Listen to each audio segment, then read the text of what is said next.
social commentator, footy reporter, and all-round troublemaker, Rowan Connolly.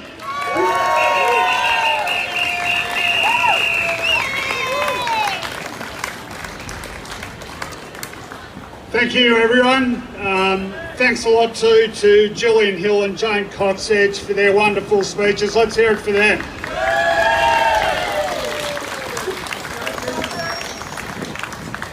They've expressed some very important points very eloquently. I'm a football writer, so eloquence isn't necessarily a strength. But I do want to, I guess, get to some fundamentals, put them in terms that your average footy head can understand.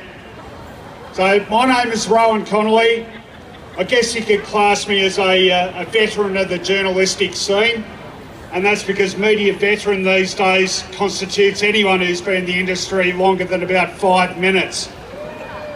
This is in fact my 37th year in the media, and I've spent the vast bulk of that time writing and speaking about AFL football and a variety of sports. So you're quite entitled to respond, what the bloody hell are you doing here? Well, I'm here for a couple of reasons. Firstly, because I'm a journalist, and regardless of whether you write about strained diplomatic relations or strained hamstrings, Julian Assange's case goes to the very heart of what journalism is about. And that's uncovering and publishing facts that are in the public interest.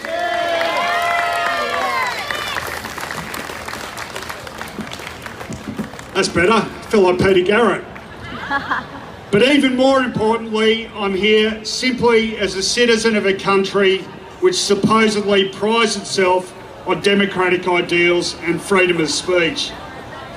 And the fact that Julian Assange is facing extradition to a country of which he is not a citizen and in which his actions weren't carried out, whilst the country of which he is a citizen does the barest minimum to assist him, should be an affront to anyone who lives here.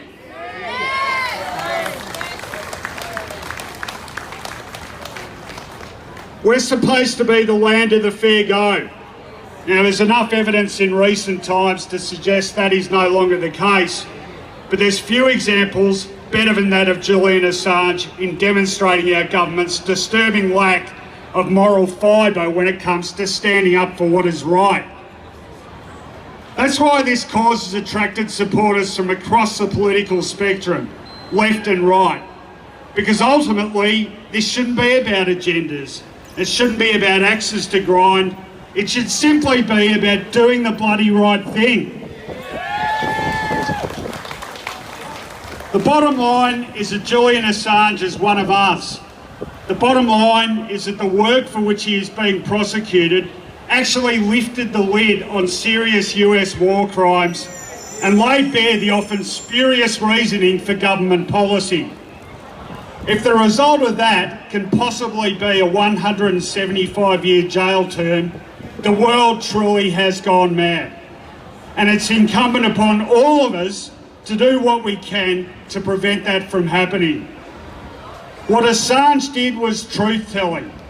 It was clearly in the public interest, and it was work good enough to win a Walkley Award for, quote, outstanding contribution to journalism. That's from journalists. That's why I've been so disappointed by the failure of too many people in this country who should know better to stand up for his rights, and why we need, all of us need, to convince them of why they should. My father, Keith Connolly, was a career journalist who during the 1950s was for a period blacklisted for his political beliefs, even though they were never relevant to nor compromised the job he performed. But I grew up in what I believed were more enlightened times, and I cut my teeth in a profession which valued the lifting of the lid on dark secrets, which valued acting as an independent, reliable source of public information, and which valued the courage to expose what needed to be exposed, despite the dangers and the threats to personal safety. Without question, the profession of which I have been a part should be standing now as one, all journalists. We should all be loudly condemning this threat, not just to the liberty, but to the life of one of our own, who by his actions was doing all of us a valuable service. As for our government, well, it's about time it showed some backbone and put principle ahead of self-interest. To Canberra, I say, guys, how about for once growing a bloody pair? How about proving that the national stereotype of feisty independence, which you love to peddle when it's convenient, isn't all actually just piss and wind? So in summary, yes, while I am merely a football writer, these are things which should matter to all of us. I do happen to know, by the way, that Julian Assange is a North Melbourne supporter. Personally, I'd love to have him home in time for the start of the opening of the AFL season. There's been a fair bit going on at his club which he needs to be filled in on. More than that though, I'd love simply to be able to look him in the eye as a fellow Australian and say, welcome home, your country finally did the bloody right thing. Thank you.